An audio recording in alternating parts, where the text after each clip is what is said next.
Welcome to Little Big Thumbs. My name is JP, aka Big Papa Thumbs, and today I want to talk to you about 7 Bridges.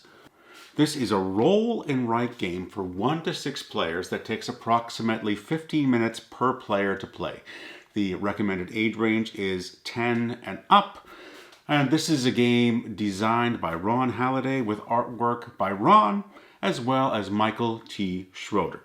In 7 Bridges, players are going to be exploring the historic city of Königsberg, which at one time was part of Germany. As you can see right here on the table, we've got our map of Königsberg, and each player is going to be having one of these in front of them, and they're going to be exploring it using these lovely colored pencils to mark where they have traveled on the board. The way players are going to be exploring the map are through the 6 dice that are included in the game. The dice include various intersections that can be used to mark your progress, your journey on the map, as well as some special dice, which we'll get to in a moment. 7 Bridges is a game of dice drafting as well as the roll and write mechanism. And what dice drafting is a mechanism in which players are going to be rolling the full complement of dice, and each player is going to be taking one or more of those dice, depending on player count, for their own personal use. Each dice taken is going to be used to fill in some segment of the map that we are exploring here. At the end of 5 rounds, we're going to find out which player has done the best. The way we score is right here on the right-hand side of the scoring pad, and let's just quickly take a peek at what those scores are. And we're just going to skip this one for a second and go right there to the bridge river scoring. And you can see on the board here, there are several bridges which we're going to be able to explore. And of course, there are 7 of those bridges, hence the name of the game, 7 Bridges. And for each one of those bridges, we're going to be filling in this bar here on the bottom of your score pad that marks our progress, how many bridges we visited. And you can see the more points we'll get depends on the number of bridges we visit. And that is the bridge scoring. Next down is the landmark scoring. If you look a little bit closer on the map itself, we can see here there are these letter landmarks here. And each time a player will scoot by one of those letters, they are going to score points. And right above our bridge scoring bar, there is a landmark visited scoring bar, and it works the exact same way. Every landmark that's visited is going to let you fill in another segment of that bar. And the more landmarks you visit, the more points you will get. Down from the landmark scoring, we have the building scoring. And that is simply 1 point for every building on the entire board that you just pass in front of or beside on your journey of Königsberg. Down from that is the tree scoring. You can see on the board there are some smatterings of trees around there. And every time you pass by any number of those trees, later in the game you're going to score those 1 point per tree that you pass by. This next one down here says map squares. And what that means is points will be had for getting to the edge of the board where the pathway meets a number. So you can see here in the bottom right corner, if I take this pathway right to the exterior of the board, I'm going to get 6 points down there. Your drafting bonus actually connects with the landmark scoring. So every time you score a landmark on the board, you're also going to activate one of these extra actions on the left side of your player sheet. And so those are the different bonus actions there.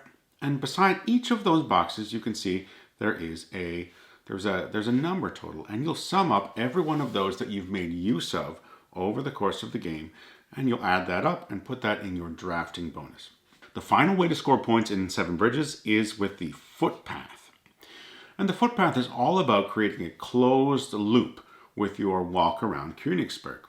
The way this closed loop works is that you are going to score points for the number of bridges that you've crossed in that closed loop, multiplied by the number of right angle turns you've made while journeying around. So if I've crossed 3 bridges and I've made 4 right angle turns. 3 times 4 is 12, and that's the score you'd put up there. Hopefully you'd make a very adventurous shape in your closed loop exploration so that you can get all sorts of points there. And those are all the ways you score points in the game. After the 5 rounds of play, everyone will tally up their scores, and whoever's got the highest score wins the game. Now, that's really interesting for the 2 to 6 player game. But what I'm actually here to talk about today is the solo version of 7 Bridges. And this is probably the version I played more often than any other configuration. And I think this is really neat. So in the 2-player game of 7 Bridges, players are going to be taking their 6 dice, and each player is going to be drafting 3 of them.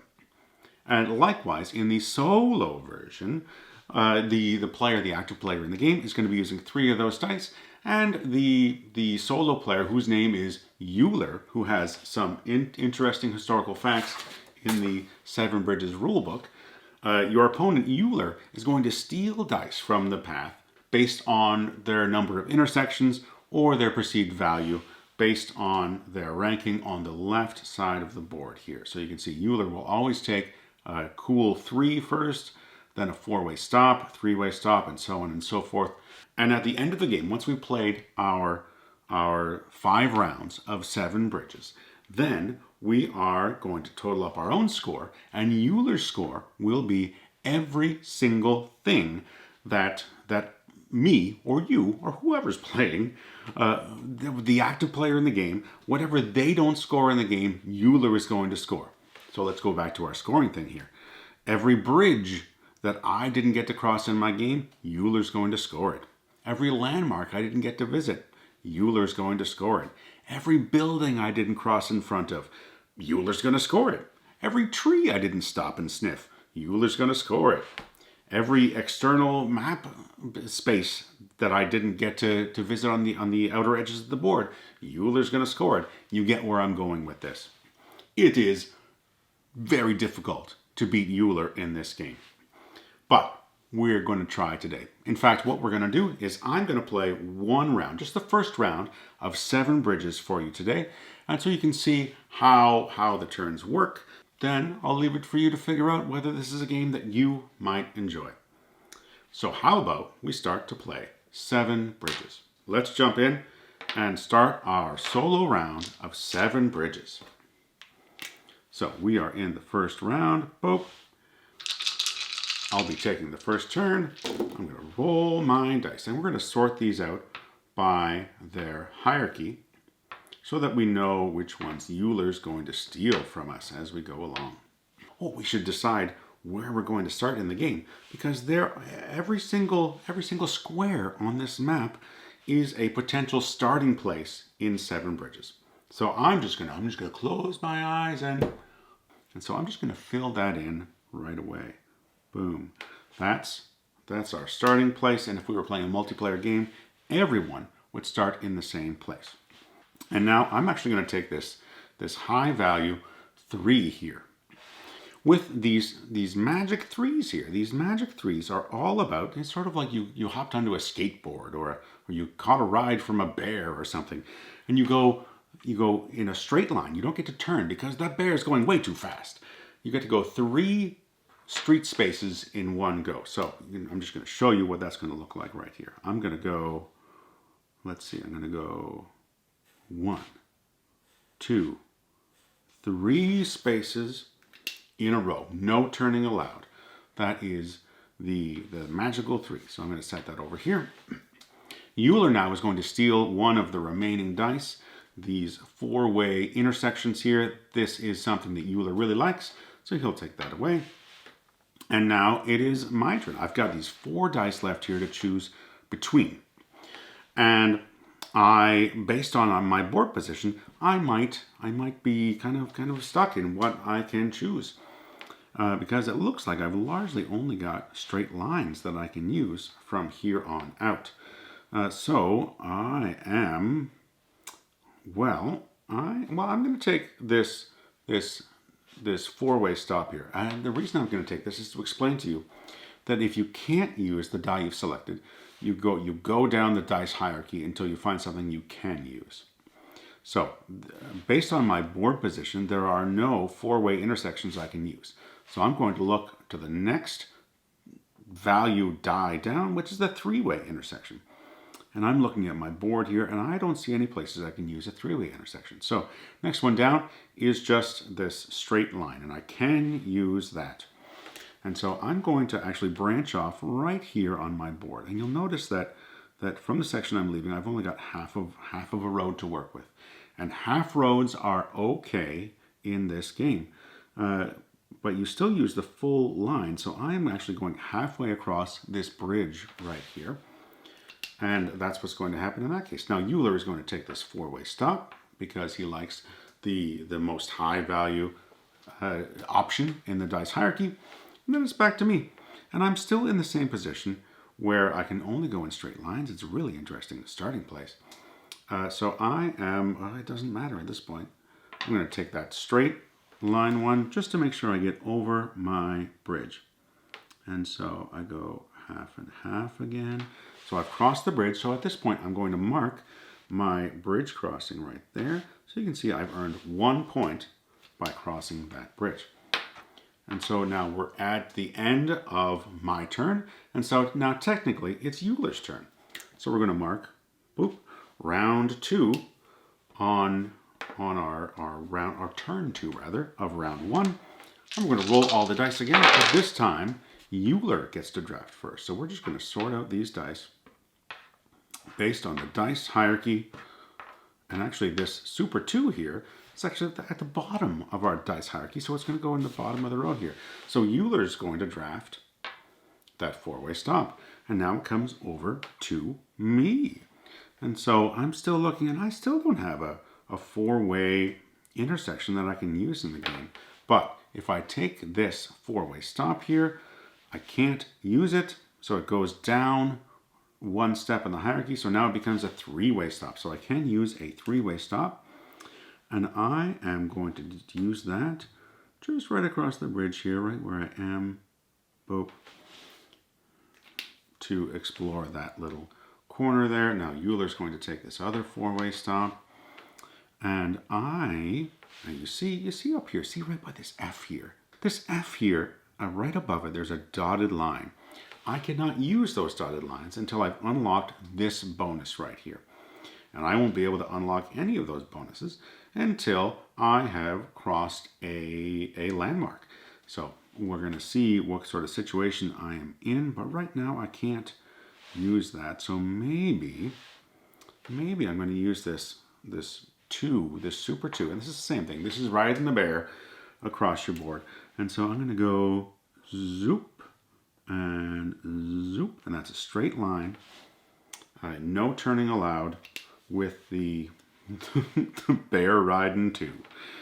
And now Euler's going to take that three-way stop, and I'm left with this right angle turn here. And I see that I'm in a position I can actually cross in front of that E. So because my path is crossed around any side of the E, I mark a landmark visited. In addition to the landmark visited, I get to mark one of the bonuses here. And so I mentioned earlier about that special dotted line.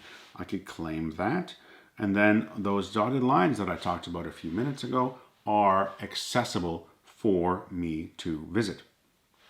You can also take one of the immediate bonuses up here, which is like a free die. You fill it in and immediately get to use that die anywhere, well, not anywhere on the board. It still has to be connected to other places you visited, but you get to claim any of these dice. And each of these are only available one time in the game. So choosing when to use them will be of great benefit to you.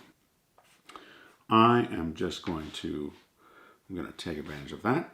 And that brings us to the end of the first round of 7 bridges. And we'll rinse and repeat this process 5 times total. And at the end of the game, I'll score my points, and anything that's left over is scored for Euler.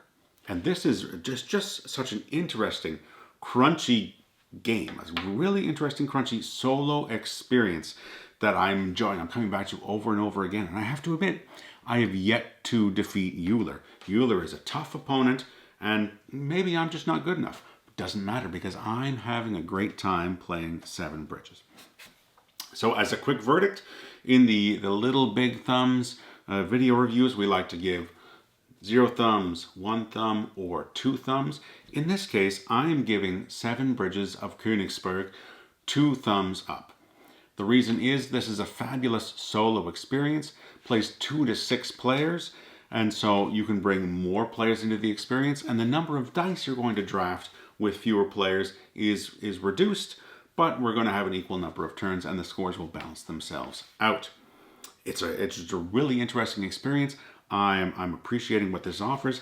I just take a look at this. Look how thick this mat is here. This is 100 sheets. As someone who maybe isn't super duper on fire for roll and writes, this is one I'm really enjoying. If you're curious about it, ask your local retailer or look on your favorite online game store. Find yourself a copy of 7 Bridges. This is a really interesting, fun game, and I think that you will really enjoy it. Thank you for joining us. My name is JP, aka Big Papa Thumbs. If you like what we're doing on the YouTube channel, leave us a thumbs up. If you have something to say about this, maybe tell us what your favorite roll and write game is. Leave a comment in the video.